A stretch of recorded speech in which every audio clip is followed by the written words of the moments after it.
Okuşlar, yüzünüz tanı sabahına hoş geldiniz.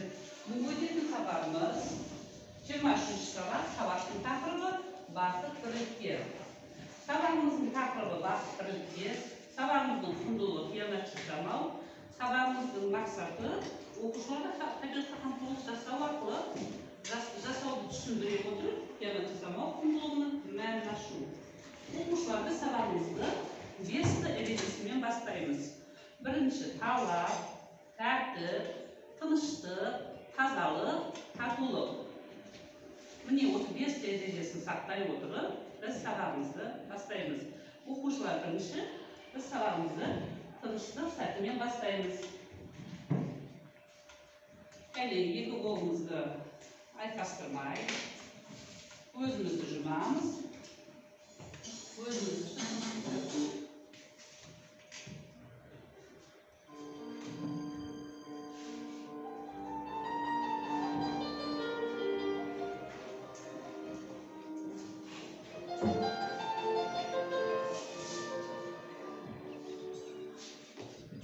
Omurtkalarınızda tırstap, gözlerinizde şımap, terinizi salınız.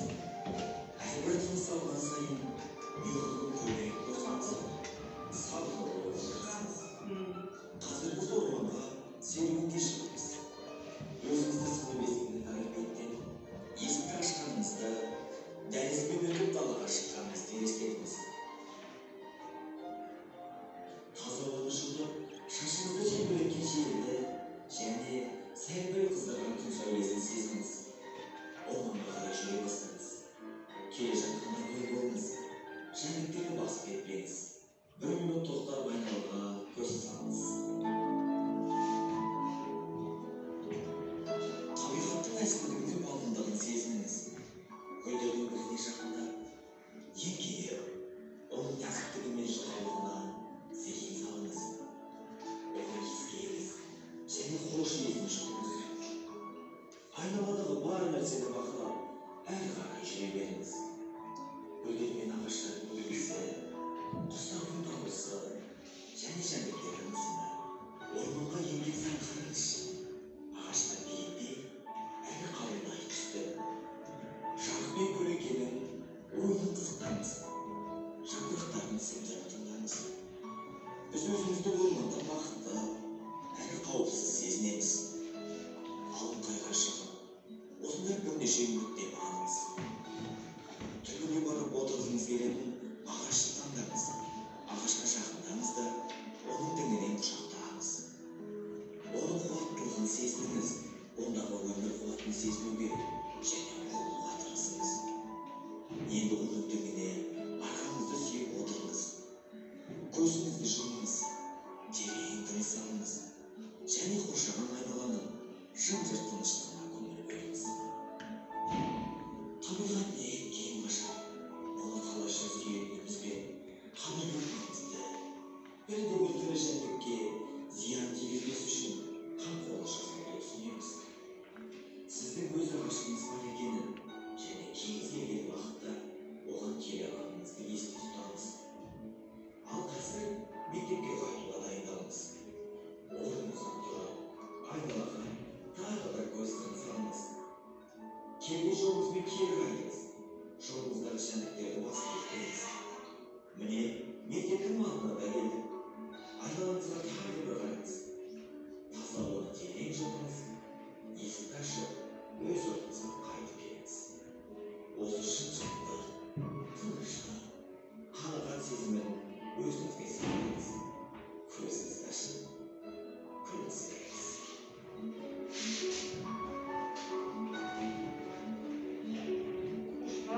Жәймен көзімізді ашуға болады. Қандай күйде болдық, оқушылар қандай күйде болдық біз? Табиғаттың әсерін сезіндірген. Қазір қандай күйде болдық? Енді орнымызда тұрып айтайық. Біз көзімізді жұмып, табиғаттың әсемдігін сезініп, сол жерде жүрген секілді болып, өзіміз бір тыныштықта, Керемет, демалған сияқты. Отырған керемет. Табиғат денсаулық мекені дегенде біз табиғат аясында демалсақ, өте керемет күйде болады екен. Балаларды сен жаңа сабақты бастамас бұрын, үйден күнде мәтін оқуға берген болатын. осы мәтінге кім дайын? Осы мәтін мазмұнын кім айтады? Күлімде. Кім дайын? Мен дайынсыңдар, кім дайын сендер? Бұл жерде де табиғаттың есімі не деген?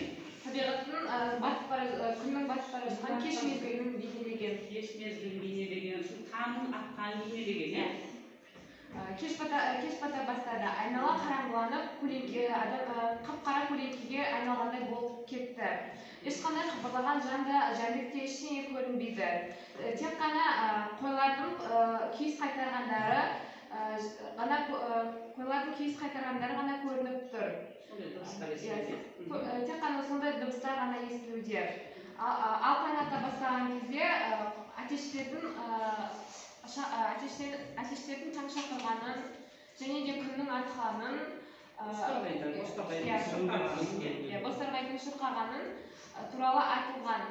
Жалпы бұл мәтіннің мазмұны бойынша біз табиғаттың күннің батуы мен күннің шығуының қалай екендігін білуге болады және де сол мезеттегі адамдардың не істейтін тұрмыс тіршілігін айтуға болады. Керемет, тамаша отыр. Осы табиғаттың әсемдігін сезіне білсек, біз өте керемет күйде болады екенбіз, иә? Дұрыс. Ал енді осы мәтін бойынша сұрақ. Бірінші сұрақ. Адам табиғаттың үйлесімінің нәтижесі қандай болады? Адам мен табиғаттың үйлесімінің нәтижесі қандай болады?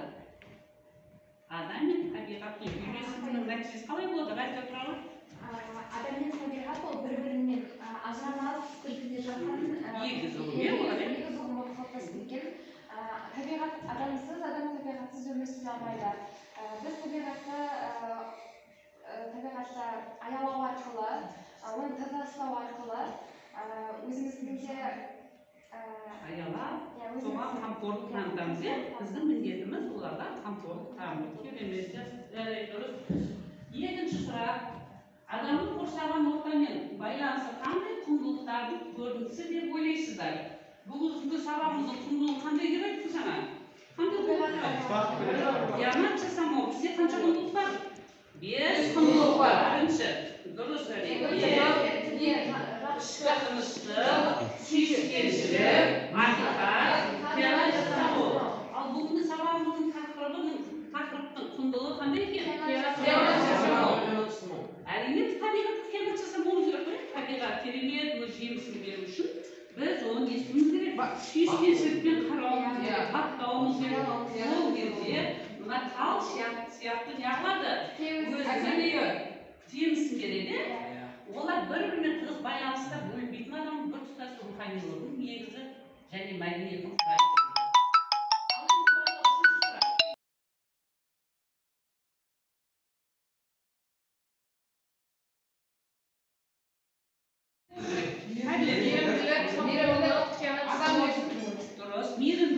Адамға қиянат жасамау, табиғаттан тұтыну және де адал болу, дұрыс әрекет жасау және де сыйлы болу керек, жанашыр болу керек. Айналамыздағы адамдарға қорлық сезіміміз керек. Және біз табиғатты не алуымыз керек? Тазалауымыз керек. Дұрыс. Жарайсыңдар. Оқушылар, енді бүгінгі сабағымызды бастамас бұрын біз бүгінгі сабағымыздың тақырыбының өзі бақыт бірлікте екен. Біз сабағымызды Анатоль Францтың адам табиғатқа тәуелді болса, табиғат та оған тәуелді деген сөзімен бастаймыз. Бұл дәйек сөзді қалай түсінуге болады? Адам табиғатқа тәуелді болса, табиғат та оған тәуелді болады. Жаңа ғана айтып мысалға біз қоршаған ортаны табиғатты аялап қастерлейтін болсақ, табиғат та бізге мейірімін төгеді. Табиғат та дұрыс керемет. Мысалы, қандай да біз табиғатқа қамқорлық жерді бақтасақ, жер жомарт дейді ғой. Егер ол да өзінің несін береді екен? Жемісін береді екен, иә? Сондықтан да біз табиғатты не істеуіміз керек екен? Аялауымыз керек, қастерлеуіміз керек екен. Ал енді балалар, бүгінгі өтетін сабағымызда күлімде күн күлімді. Оны айтып қойдым. Бүгінгі өтетін сабағымыздың өзі дәйек сөз өтіп қой, келесі. Мына сырлы да қазыналы әлем табиғат. Құттыбек Құрмановтың әңгімесін талдайық. Бұл мәтінде не деген? бірінші автор табиғаттың сұлулығын қалай суреттейді балалар? Бұл мәтінде автор табиғаттың сұлулығын қалай суреттейді? Тыңдайын. Қалай суреттейді автор бұл мәтінде? Табиғат бұл мәтінде табиғаттың сұлулығын табиғат деген сөзді сырлы да қазыналы әлем және табиғат пен адам екеуі бір-біріне ажырамас егіз ұғым. Біз табиғатты аяласақ, ол да бізге жомарттық танытады. Жомарттық танытып, өзін жемісі береді. Мысалы біз сырлы деп қалай айтамыз? Отырады, керемет. Екінші сұрақ, адамның табиғатқа деген сүйіспеншілігінің сыры неде деп ойлайсыңдар? Адам тәуелділікте болды табиғатқа. Ол климатқа да өсімдіктерге адам тәуелді. Табиғаттың заңғар таулары мен кең байтақ жерлері көз тартады. Жалпы біз табиғаттың біз білмейтін сырларды білгенмен оның қазба байлықтары бар. Біз не аламыз? Адамдар тіршілік ететін адамдар не аламыз? Сол қазба байлықтарын аламыз, зерттейміз. Жалпы көптеген нәрселерді табиғаттан ала дегенімізде отырауы. Адам табиғаттың бір бөлшегі дегенді қалай түсінесіздер? Адам табиғаттың бір бөлшегі. Кім айтады? Табиғат деген сөз ол өте үлкен сөз. Оған біздің жануарлар да, ағаштар да, өсімдіктер де, барлық тіршілік иелері кіреді. Және де оған адамдар да кіреді. Адам мен табиғат бір-бірімен байланысты. Жалпы мысалы табиғат бізге несін береді? Жер жомарт дейміз, күн өзінің несін береді? Сәулесін береді, және ауасын береді, бізге суын береді. Егер де осы төрт құдіреттің біреуі болмаса, біз не аламыз? Өмір сүре алмаймыз деп тіршілік тоқтайды. Сондықтан да біз табиғатты табиғаттағы біз жерді екінші анамыз деп айтылады ғой, иә? Не үшін біз екінші анамыз деп айтамыз? Жер болмаса өмір сүре алмаймыз. Адамның пайда болуы да осы туған жерге байланысты болып кетеді. Тағым айтады. Асылжан не айтасың? Не үшін біз жерді екінші анамыз деп айтамыз? Жер бізге несін береді? Жер бізге таза ауаны береді. Таза ауаны, жаман ауаны өзі табады, жақсы ауаны өсімдіктер ғой. Жалпы отырады, жер жомарт дейміз, себебі жерді баттаса, неғса, барлық жеміс жидек дәнді дақылдардан кімнен аламыз? Анамыз бізді өмірге әкеліп тамақпен асыраса, ал жер ояңға жомарттығын танытып, өзінің нелерін береді, дәнді дақылдарын, тамағын жалпы біз жерден аламыз. Ал енді төртінші сұрақ, табиғат бізді неге үйретеді балалар? Айтамын, рахмет. Табиғат бізді мейірімділікке, қамқорлыққа, адалдыққа, сүйіспеншілікке және де тағы да басқа құндылықтарға үйретеді. Керемет. Табиғатты, мысалы, табиғаттың сәулесінің өзімен барлық табиғат бізді таза болуға, қоршаған ортаны аялауға үйретеді. Керемет, дұрыс. Дұрыс айтасыңдар. Балалар, бұл табиғат пен адам бір-бірінсіз өмір сүрмейді екен, иә? Мысалы, отты да бұл тіршілік иесі деп айтуға болады, иә? Барлық нәрсе отпен басқарады ғой, иә? Табиғатты, мысалы, жануарды отбасында үйді жылытады, сол сияқты. Отты бұл қазақ халқы, мысалы, от деген сөз, отбасы деген ұғымдардан шыққан. Отбасы деген, міне. Сондықтан бұл табиғаттың бізге берер кереметі мол екен, иә, балалар? Ал енді, балалар, ендігі келесі тапсырмамыз шығармашылық жұмыс. Шығармашылық. Яғни екі топта мен қазір шығармашылық жұмыс беремін. Бірінші топ, бізде қазір екі топ болып отыр ғой, иә? Екінші топ бақыт туралы эссе жазамыз, кәне мыналар. Мына бірінші топ. Мейірімділік тобы. Эссе жазамыз. Кәне орталап отырар. Эссе жазыңдар. Мейірімділік тобына бақыт туралы эссе жазу. Ал мына екінші топқа қамқорлық тобына бақыт туралы мақал мәтелдер жазыңдар. Оны тақтаға шығып қорғайды, мақал мәтелдер.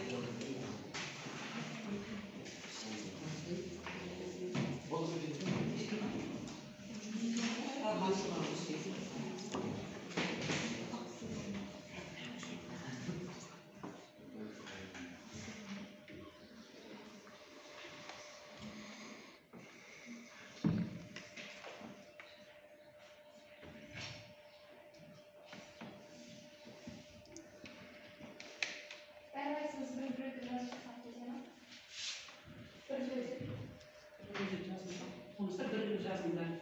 Bir yazınlar var. İki bala bir yazınlar ya. Sen iki bir yazınlar sen. Bir kadın başı korkaydı o da. Bir yazınlar bak kurala. Mahkemede dedi, mahkemede kesin. Hani bir mahkemede dedi.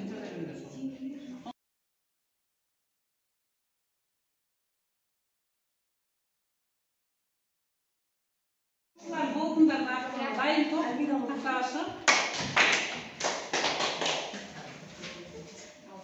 Kampoluk dolu dayın. Söyle bakayım.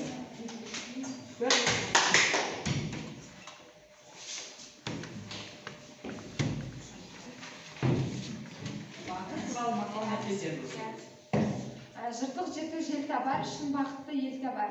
Бақыт белгісі ғылыш пен оқу. Бақыт басы бірлікте, бақыт кілті отбасы. Бақыт алдындағы адалдық өзі қадір қасиетіне, ізгі іс-әрекетіне байланысты.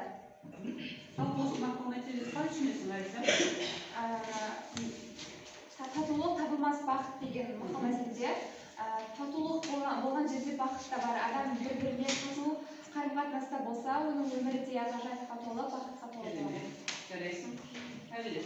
Өзін өзі білген ер бақыты, өзін өзі білген ел бақыты. Ынтымақ бар жерде бақыт бар. Татулық табылмас бақыт.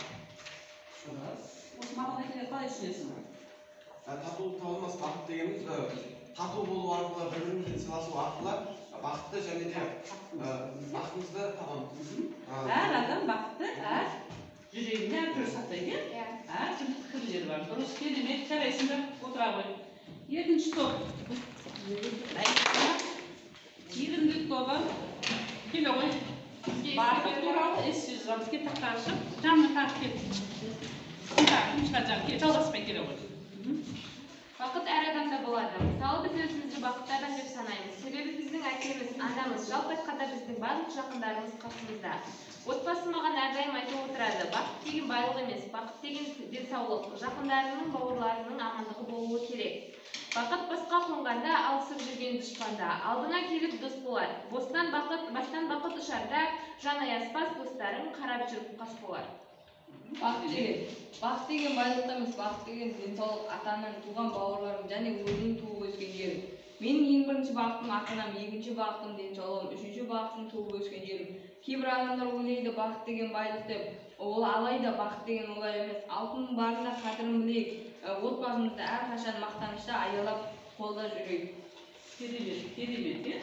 Бақытты әр адам, әр түрлі түстері, әр түрлі жүрегінде сақтайды. Керемет отырамыз. Екі топта өте керемет айтылды. Әр бақыт деген ұғымды әр қалада түсінеді екен. Балалар, екінші келесі тапсырмамыз осы бақыт туралы видеоны тамашалап көреміз. Бақыт деген не өзі? Бақыт деген не өзі деп бастады топ таласты. Бірі оны үйден іздеп, бірі қырдан әрі асты. Бір айтады, бақыт деген барлық байлық емес пе? Керегіңше киіп жүрсең, бақыттысың демесің. Бір айтады, жоқ, бақыт деген қолың жетпес мансап қой. Жұрттан көріп жүрсең ереп, соның өзі жақсат қой. Бір айтады, бақыт деген жүйрік көріп, той көріп, ісің болмай күйбеңменен, қарың тойса қарт ойнау. Бір айтады, бақыт деген адал жар мен перзент қой. Ынтымақта ырыс келген, ол да соған келмек қой. Пікірлердің таласына осылаймен жолықтым. Бақыт адам баласына келмес оңай соғылдым. Безбеймін баладан да, байлықтан да, жардан да. Мансап жетпес бар адамға үлесіріп алғанда. Үміт үзбей іздейді олар, таңдап сол бір жақұтты. Оны алыстан іздемек, жүректен тап бақытты. Оқушылар, мына видеоны бақыт туралы тамашалап кел. Бақыт дегенді қалай түсінесіз? Бір ауыз сөзбен қорытындылайықшы. Қалай түсінесің Альбина бақыт дегенді? Бақыт дегеннің сау болсын. Дұрыс. Салғаспай. Айта ғой. бақыт деген ата-ананың денсаулығы. Дұрыс. Керемет. Правый. Бақыт дегенді қалай түсінесің сен? бақыт деген денсаулық. Дұрыс. Денсаулық. Кеден байлығы. Ары қарай сол. бақыт деген ата-ананың ата-ананың қасында жүріп көз қуанышы болу. Дұрыс. Керемет. бақыт деген отбасының денсаулығы және де әйелің мен бала шағаның амандығы. Дұрыс. бақыт деген отбасының амандығы, ата-ананың денінің саулығы, өзіңнің 12 мүшеңнің сау болуы. Керемет. Рахмет. Бақыт қалай түсінесің? Бақыт дегеніміз әр адам әрқалай түсінеді. Мен өз басым бақытты отбасымыз бен жақындарымыздың амандығы деп білемін. Дұрыс. Керемет. Альмина, сен қалай түсінесің бақыт дегенді? Бақыт дегеніміз біздің барлық ел тәуелсіз болғанымыз және де отанымыз. Еліміздің тыныштығы да бақыт. Керемет. Айта ғой. Бақыт деген отбасымыздың мәңгі болуы және осы оқушылармен Өз сыныптастарымен тату, күліп ойнап жүруімізде бақыт пен бір бақыт ода. бақыт дегеніміз ата-анамыздың бауырларымыздың аман болып жүруі. Дұрыс. Керемет. Ғазиза, сен қалай түсінесің? Бақыт дегеніміз ауырмай, деніміз сау болып, жақындарымыздың қасында жүріп, бірге күліп ойнап, қуанышта да, қайғыда да бірге болу. Дұрыс. Керемет. Айта ғой. Бақыт сен қалай түсінесің? бақыт деген отбасымыздың бүтіндігі және біздің қуанышымыз. Дұрыс.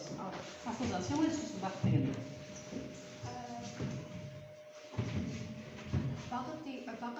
Бақыт деген әр адам үшін әрқалай. Мысалға, ата-ана үшін баласының амандығы, ал мүгедектер үшін өзінің денсаулығы, ал зағиптер үшін әлемнің көзін ашу. Керемет. Бақытты әркім әртүрлі түсінеді. Көзін жұмай дейсің бақыт дегенді.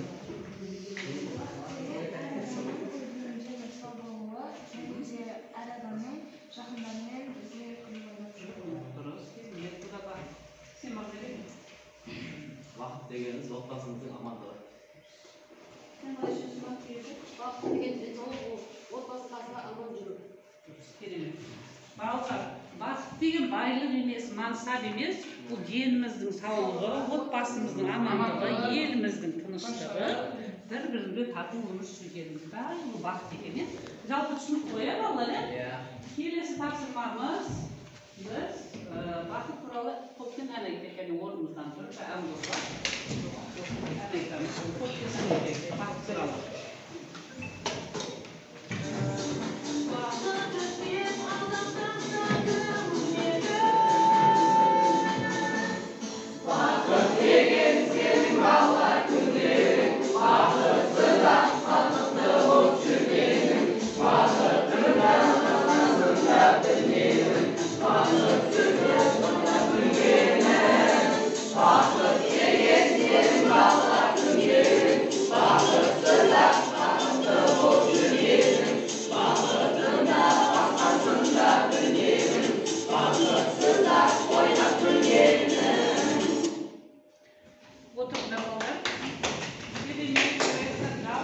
Бақыт туралы әр ой пікірін айтты.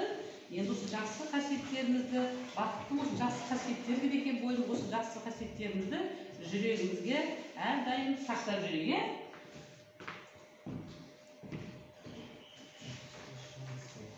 Сабағымызды қорытындылай келе, жақсы сөз жан сауықтырады дейді ғой қазақ салты.